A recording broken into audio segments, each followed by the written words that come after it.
ভালোবাসা, আবেগ, অনুভূতি আর মায়ায় জড়ানো একটা গেমের নাম ছিল free fire.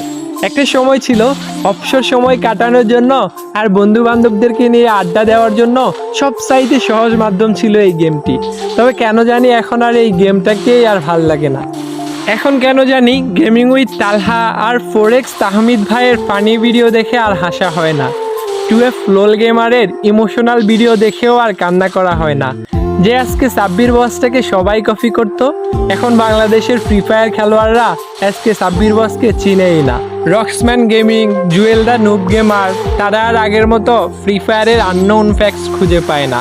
Free fire community নিয়ে এখন আর সাদিকুল ভাই আগের মতো রোস্টিং করে না। প্রো রুবেল আর বটলা নাহিদও আর এখন একসাথে গেম খেলে না। যেই নাইম আলম ভাইকে পুরো বিশ্বের মানুষে চিনত MP40 লিজেন্ড হিসেবে, সেই নাইম আলম ভাইকে এখন আর গেমে দেখা যায় না। কতদিন হয়ে গেছে গেমিং উইথ জিহাদ ভাইয়ের সেই বিখ্যাত ডায়লগ ভাই সাব দেখা হয় না তার ফানি সব কাস্টমগুলো। যদিও এখনও মিস্টার ত্রিপোলার ভাই, ইটসকাব্য ভাই এবং গেমিং উইথ তালহা ভাইরা নিয়মিত ভিডিও ছেড়ে ফ্রি ফায়ার কমিউনিটিটাকে বাঁচিয়ে রেখেছে, তবুও সেই পুরোনো দিনের ফ্রি ফায়ার গেমটাকে অনেক বেশি মিস করি।